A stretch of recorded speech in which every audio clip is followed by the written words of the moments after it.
Hey guys, we're going walkies together again. So Mr. Woodster here, bless his little cotton socks. He's done himself a little bit of a mischief.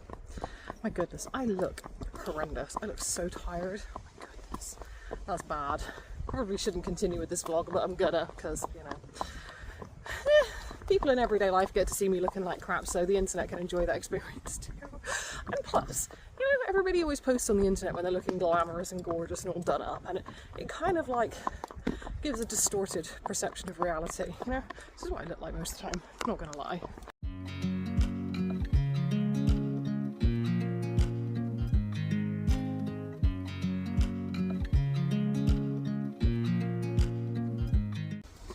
Anyway, yes, we're going walkies again today because Mr. Woodster here has done himself a mischief.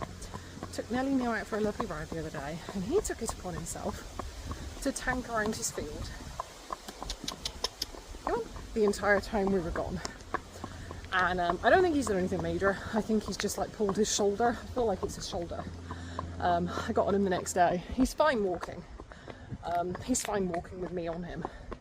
But when he goes up into trot, there's like a very, very, very subtle little ouchie, which I'm 90% sure is his shoulder.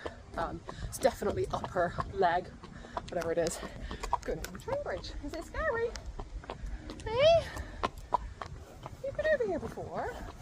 Good boy. Good boy. Well done. You okay? Good? Just give him a sweetie. We're doing a thing right now. There you go. Good boy. Come on. Good lad. Yeah, we're doing a thing.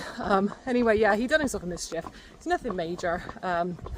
But I decided rather than riding him, I would do some more groundwork with him. I feel like this is doing him the world of good, actually. We've been doing a bit of walking together. And as you can see, he's marching on much more confidently than he normally would, which is good. Still got loads to work on. He is still quite anxious. We're playing a bit of a game at the moment. So I've got some sweeties in my pocket. I actually didn't bring enough. I'm running out rapidly. He's going to be very sad. Over. Over. Over. Yeah, good boy. Good boy. So every time he gets upset and anxious, the aim of the game basically is that we just keep going. We just need to get him in the mindset of when we go out working, we're walking, we keep moving, blah blah blah. I've got like one sweetie left now. A car just went past and a train went past. Anyway, oh, cars keep coming, hang on. Okay, we're off the road now. Onto the little bridle track, so hopefully we won't get disturbed anymore. Oh goodness, I look like even more of a train wreck now, don't I? My goodness, what is wrong with me? And for the record, no, I didn't brush my hair this morning. I didn't do that.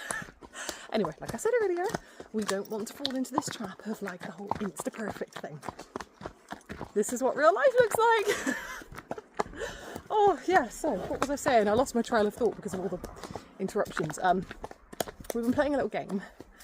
I'm trying to help him like learn how to cope with his anxiety a little bit better. So what we've been doing, I've actually run out now. He's just had his last sweetie. He's eaten all of them. We had a lot of triggers on the way down here. But what we've been doing is every time something makes him anxious and he gets, you know, tense and upset and agitated, we look at it together. The aim is to keep moving. I want him to keep walking. That's probably one of the biggest things he needs to work on, is to just keep walking and at a consistent pace, which he's been doing really well at today. The reason he struggles with that is because he's in constant anxiety mode, and he's like looking at everything and he's panicking and he's slowing down because he's seen something, and then he's speeding up because something's upset him, and very erratic. So what we're doing is, you know, something gets him anxious, he sort of goes up a bit, make sure we keep him moving, and then just as he starts to relax, you know, he's sort of accepted the thing, but he's still a bit up there, but he's starting to come down.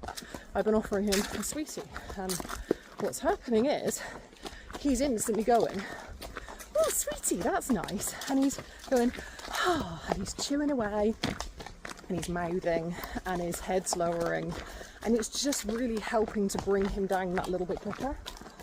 Got to get the timing right. If you give it to him too soon, then he just kind of like chomps it and spits it out because he's still like anxious. But yeah, if you get the timing right, it seems to be working quite well with him, doesn't it, my darling? And he's got a bit of an anxious eye on him. I said I've run out of sweeties, so I've not got any tricks left up my sleeve now. All I've got is good boys. Oh dear, which isn't quite doing the trick for him. But yeah, I'm hoping this might just help him to build a slightly better coping mechanism to help him come back down a bit quicker when something upsets him. Because when something upsets him, it kind of like just sets him off, and that's it. Your ride is ruined, you can't get nothing out of him. He's upset. I then get upset because he's upset. Oh, good boy. Yeah. He's nice and chill now, actually. There's not really anything going on, so not really anything to get upset about. My arm's going to fall off in a minute. Oh my goodness. Hang on. Oh. Yes, you have a handsome face, don't you, dude? Oh, there we go. Oh. Are you enjoying yourself, my darling? So yeah, what kind of started kind of by accident, because obviously we had the issue with his girth the other day. He wasn't happy in his girth, so I decided to walk with him. I've actually decided I want to keep doing this. It's proven to be really good for him. Maybe we can kind of like build his confidence a bit. Obviously I'm still doing ridden work as well, still doing ridden work around this. But I'm just thinking maybe we can build his confidence a bit, help him build some better coping mechanisms. I'm not quite sure how this is going to translate back into ridden work just yet. I mean, I can't, well, I suppose I could give him sweeties while I'm on his back, but that's going to encourage stopping. And one of the things, like I said, I want to get him out of the habit of is this really like erratic pacing he does. So I'm not quite sure how that's going to translate into our ridden work just yet. We will see what happens. Sorry, I'm changing hands again. Oh, yeah. But yeah, we're having a nice little walkies today. It's quite enjoyable. He's keeping a good pace. He's keeping a really good pace. I've got quite a march on today. I'm feeling quite energetic and non-achy, so yeah, and he's keeping up really well. I've not had to nag at him to keep up at all today. The only thing I've had to remind him of a couple of times is to just kind of keep out my space when he gets a little bit like needy sometimes. Like he'll start like bumping onto your arm as if to say, hey, I'm not quite happy here, you know, I want to hold your hand kind of thing. And then he starts to like encroach in your space, which like in of itself, like as a principle, I don't have a problem with like holding his hand kind of thing, but you know, he weighs like 600-700 kilos, and you know, when he gets on top of you, it kind of sucks. Like he fell over me the other day actually, because he was trying to drift on top of me to kind of like comfort himself, and he fell over my foot. It was funny. It was a good job I had my big clunky army boots on, had these things on. Good job I had them on, otherwise that would have hurt me a lot. Oh, anyway, nice little walkies again. Oh, good boy. You're nice and chill. Probably about an hour's walk again today. Oh, and then when we get back, me and Mum have got a lovely job of clearing space ready for haylage to come. So I know a few people have been talking about it online already. Obviously everyone's very aware of the fact that we've had a really crappy summer and harvests have been somewhat abysmal. Like everybody knows that, everyone's been aware of that. We all knew that it was going to be a tough winter going into it.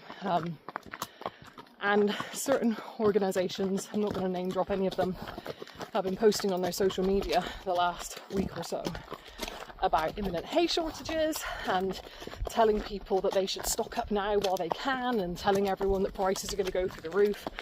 And as one might expect from posting such things from such large prestigious organisations, now everyone around here is panic buying. Everyone everywhere is going to be panic buying. And it's one of those frustrating things. It's like, I understand the need to like share information and like make people aware. I've got to change hands again. I do understand that. I understand the need to spread awareness. But there's a fine line between sharing awareness and like scaremongering. I don't know, people do dumb stuff when they think there's going to be shortages. I mean, they're can be a shortage of something, but there's no like official announcement about it, and it's not really that big a deal. Like, people notice it, but yeah, it doesn't really bother them. But as soon as you start labeling it as shortages and scarcities and, you know, everything's going to be expensive, as soon as you start putting those labels on everything, people start panic buying. And I can just see it's going to be like COVID all over again. You know, when everybody was panic buying groceries, and, you know, within 2 weeks after lockdown, you'd kind of like, you'd walk up the road and you'd see bags and bags of rotten food left out for the rubbish men. Oopsie. Oh, what did I do? Hey, you twit. This is why we're working on boundaries. Jeez. Once again, yes, he fell over my foot. You dingbat. Yeah, but you know, all that food went to waste. And where there shouldn't have been shortages, people actually created shortages by panic buying and then not being able to deal with what they bought and therefore wasting it. And I feel like this is going to be the same thing happening with like hay and fodder this winter. People are going to be buying more than they need because they're scared they're not going to be able to get any later in the winter.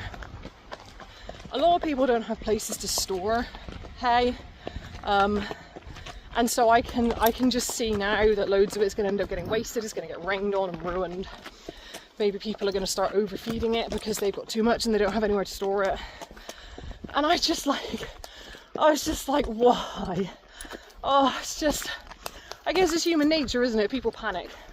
People just panic, and I don't know, like I've got mixed feelings about the big groups that have been posting that stuff. It's like, it's just such a fine line, like I said, between like raising awareness and scaring everyone and creating more problems. It drives me crazy. This kind of thing drives me nuts. But anyway, yes, rant's over. We need to go home and clear space for haylage. Come on, Derp, are you getting tired? Anyway, my arm's hanging off like crazy right now. Coming to the end of this track. It's a very nice track, by the way. Let me show you. I think I may have stopped recording. I was trying to show you guys this beautiful track. And I think I was just talking to a non-recording phone for ages. What am I like, Woodster? Huh? Useless, aren't I? Absolutely useless. Anyway, I'm gonna let you guys go. Please don't panic over stuff, people. Like back on the subject of hay. Like, every time people start panicking, they make dumb decisions. And it just escalates situations. Like, just buy what you need. Don't be an idiot about it. Don't be one of those people who buys like a year's worth of hay and then realises, oh, I don't have anywhere to put it, now it's going to get wet in the rain. So don't be that person. Just, like, if everyone's just sensible, it won't be a problem. I feel like that's a tall ask of humanity, though. I don't have that much faith in us as a community, as a species. We're not very good at being sensible, are we? Anyway, yeah, time to put phone down. Someone's getting a bit skitty again now. See you next time, guys.